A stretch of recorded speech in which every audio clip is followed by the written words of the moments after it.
Okay. Participants. The participants were 40 children from each of the 3 age groups, ages 5, 8, and 11. They were randomly selected by age from a larger archival database that included 83 children at age 5, 192 children at age 8, and 134 children at age 11. Using 120 students, they used 40 per age group to detect a moderate 0.40 effect size difference between subject factor, which is age, with a type 1 error rate of 5%, provided a type 2 error rate of less than 8%. Random selection yielded a sample with distribution properties that were similar to that of the larger normative sample in important ways. Because 5 of the children did not produce narratives in one or both contexts, so they didn't, have a story or it was intelligible. The final total of participants was 115, with 52 girls and 63 boys. Also, children classified for special education who were attending regular education classrooms were not excluded from the study. So, and then information about this specific disability classification was not available. Okay, so Table 1, which I'll show you on the next slide, provides the demographic characteristics of the participants. Also, socioeconomic status was not available for each child, but low-income children comprise 15% of the total sample, as estimated by the number of children qualifying for free and reduced lunch programs. So here you can just see the table. It shows the different demographics by gender, ethnicity, location, and classification.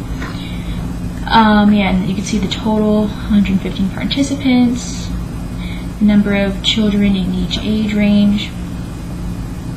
Okay, almost about 40 for each, a little less here. Alright.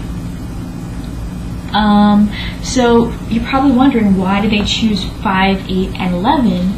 Those are so random ages. Why don't they just do like 5, 6, and 7? Something in order like that. But because of the gradual nature of language development during the school years, there clear differences may not have been seen between contiguous age groups.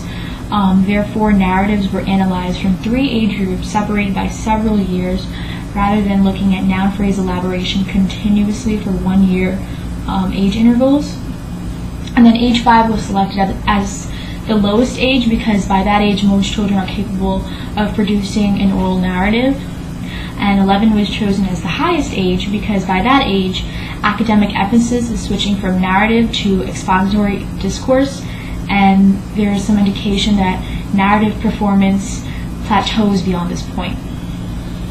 Okay, so methods continued. What was the method? What did they measure? So let's see. 2 narratives were elicited from 5, 8, and 11-year-old children. The first was a response to a picture sequence, and the second was a response to a single picture. Noun phrases were categorized into 4 types. All the children were seen first individually at their school for one 20 to 30 minute session. All the examiners were the study authors that I showed at the very first slide, and also trained research assistants. A pre-Norman version of the test manual provided instructions and explicit guidelines on allowable prompts during the narratives for the instructors to give. To begin the task, the children were instructed that stories have a beginning, things happen, and an ending to tell the best story possible.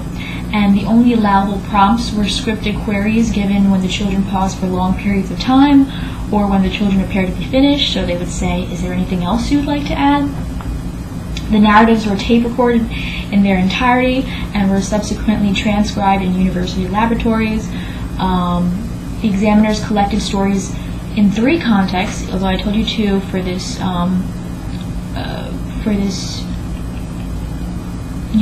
experiment. They did collect it originally 3 contexts: a story retelling of a non-pictured story, story generation in response to a sequence of 5 pictures, and the story generation in response to a single picture.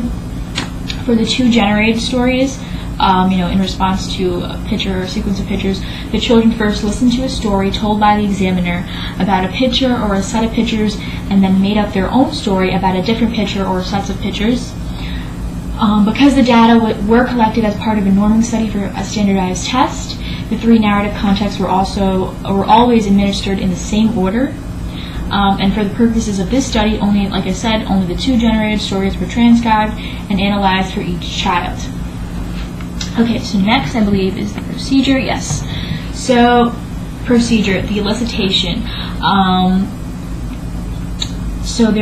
They elicited narratives during the norming phase of the test of narrative language. That's what the test was called, and during the norming phase, okay.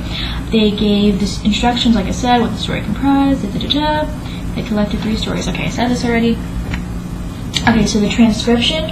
The narratives were transcribed by trained research personnel at the university laboratories according to something called SALT, or systematic analysis of language transcript conventions.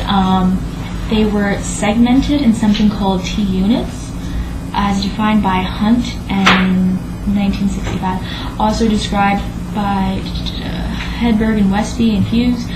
Based on these authors, T units were defined as consisting of 1 independent clause and any dependent constituents, including clauses and phrases.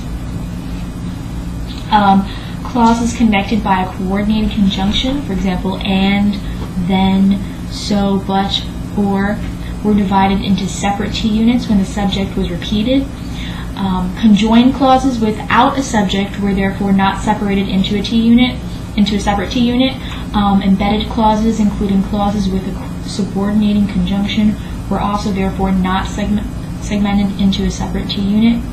A consensus procedure was used for transcription. Following the initial transcription, there was a second examiner who independently listened to each audio tape while simultaneously examining the transcript in its entirety for errors, and then any discrepancies that he or she had were discussed, and an agreement was made between the examiners on all the transcripts. Okay, so this is table 2, showing the number of T units by the context. We have sequence, so the sequence of 5 pictures, the single one, this is the mean, standard deviation range, 5, 8, and 11-year-olds, and then they just combine them here. Okay, procedure, the analysis of the information. So, the codes, the narratives consisted of 2 independent clauses in length, only 2 units, only top utterances. I kind of lost my place. Something that. Okay.